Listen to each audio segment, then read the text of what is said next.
Hey guys, today I'm going to be reading chapter 9 and 10 of The Midnight Gang. Now without further ado, let's get straight into it. Chapter 9, B for Basement. Pacing down the brightly lit corridor outside the children's ward, it was suddenly occurred to Tom that he had absolutely no idea where he was going. His new friend Sally had delayed him somewhat, and now the other 3 children were long gone. What's more, Lord Hunt Hospital was a spooky place after dark. Distant sound echoed down the long corridors. The building was tall and wide.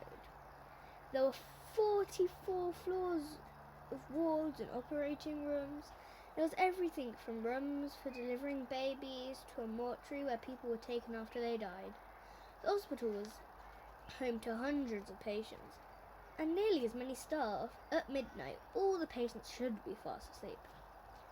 But there would still be the night staff, including cleaners, security guards, roaming the corridors.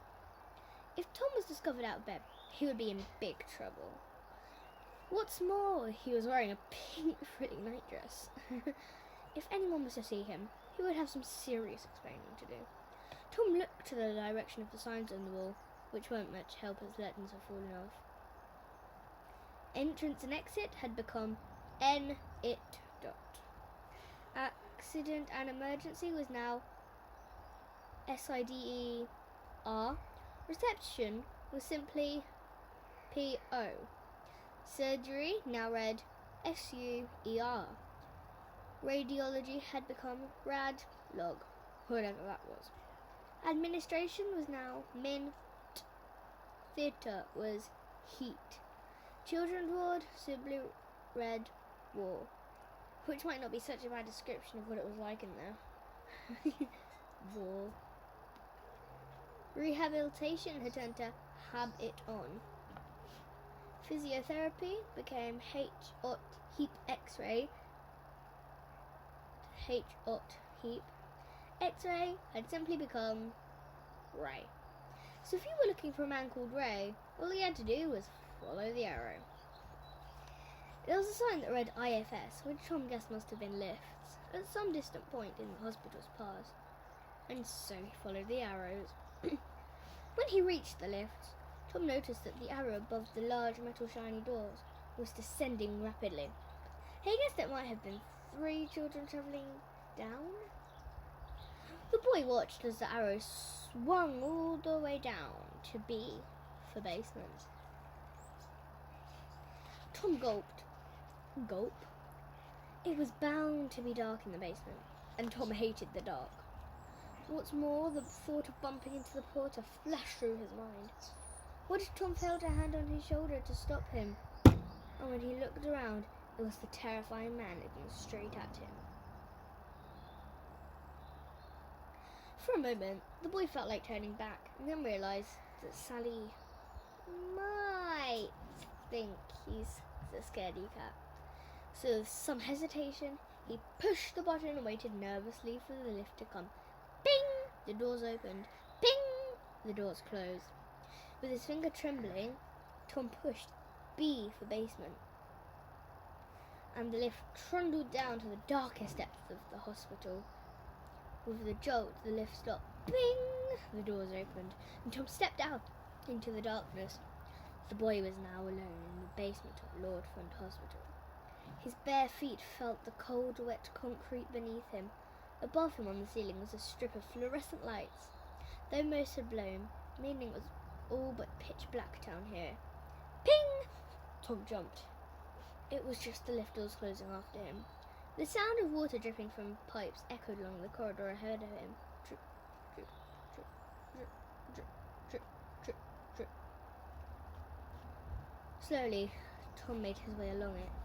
When he came to the end, there were 4 corridors, 2 to the left and 2 to the right.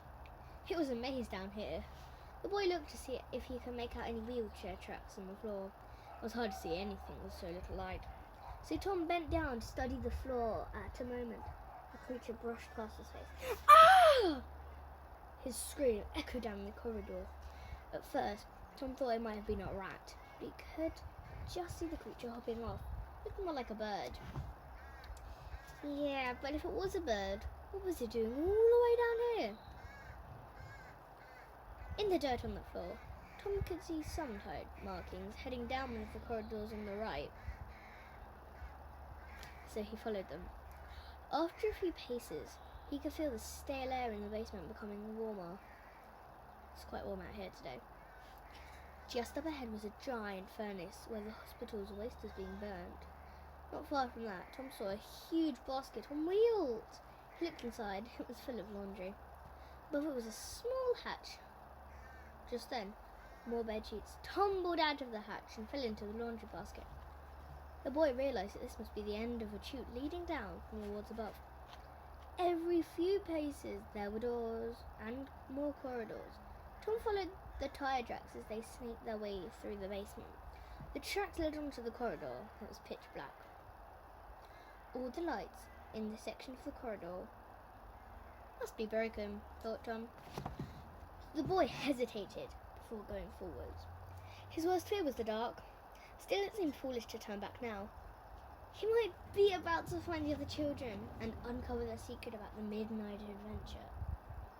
Slowly, Tom tiptoed forwards. Soon it was dark, so he couldn't see his own hand in front of his face. He had to grope along the dark, damp walls to find his way. Just then, clang! A deafening noise echoed down the basement corridors. It sounded like a very heavy metal door being shut. Tom wondered who else might be down here with him. The porter? Frozen in fear, the boy stopped dead.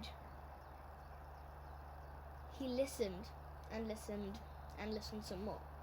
But now all he could hear was silence. A deep dread all but swallowed him up. Although he stood still, he felt as if he were running, falling or drowning. Tom realised that coming down to the basement alone was a terrible mistake. He had to get out of there, right now. He began to retrace his steps. But in panic, he lost his way soon. Soon he was running barefoot down the corridors to the pink frilly nightdress, flapping as he ran. Out of breath and still feeling woozy from that cricket ball hitting his head, Tom stopped for a moment, then felt something grab his shoulder. Turned around. It was a hand. Ah! He screamed. Chapter 10. Rabbit dropping roulette. What are you doing down here? Came an angry voice. It was George. Alongside him were Amber and Robin. Tom turned around and Amber and George immediately collapsed in hysterics. In no time, both were helpless in laughter. What is so dreadfully amusing? Asked Tom. Pray tell. Yes, what is so hilarious? Demanded Tom. He felt the distinct feeling they were laughing at him. It's your pink frilly nightdress, laughed Amber. It's not mine, protested Tom. Oh, I see, said Robin. Well, I don't see, he added, patting the bandages over his eye. But you know what I mean. Robin, if you could see, you would have a good laugh. So how frilly exactly are we talking here? Asked Robin. Well, Amber began. There were 3 layers of frills on a wedding coat. Robin must have created the image in his head because he giggled to himself. Oh dear me, aha! Shut up, the 3 of you! Shouted Tom angrily. Yes, you boys, no more giggling, said Amber, even though she was the one who had been giggling the loudest. Look, Tom, began George, we ask you something. What are you doing down here? I was following you, replied Tom. What are you doing down here? We are not saying, replied Amber. Now go back to bed, you annoying little twit. No, I won't, replied Tom. Get back to bed, added George. No, replied Tom definitely. I will not. I'll slap you if I could see where you are, fumed Robin. Count yourself very lucky ducky.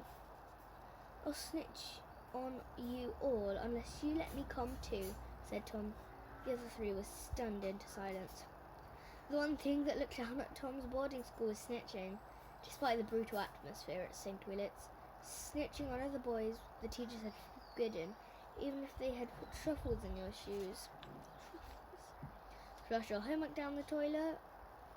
buried all your pair of underpants, crammed you into your own locker, put a huge hairy spider in the bottom of your bed, made you eat a pongy rubber sock with some cheesy foot shavings sprinkled on top, painted your nose blue in your sleep, tied your shoelaces to a tree and left you dangling upside down, put glue on your tennis racket so it stuck to your hand forever, mixed rabbit droppings in your chocolate drops from the tuck shop, then forced you to eat them all in a sick game of rabbit droppings roulette. So Tom never liked to snitch, or even threatened to snitch, but in this moment, he felt like he had no other options. You better let me come too. I'll shout and scream and wake up the whole hospital right now, said Tom. I don't think anyone will hear down here, remarked Robin. He had a point.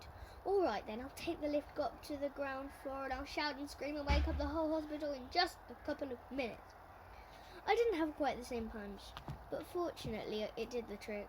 The other three started talking. You can't come because we are going is top secret, said Amber. What's the secret? Asked Tom. We have a secret gang, said Robin. Whatever you do, don't tell him it's called the Midnight Gang, said George. The Midnight Gang? Explained George. And that's where we're going to stop it. And the next chapter is called Poop, Poop and Double Poop.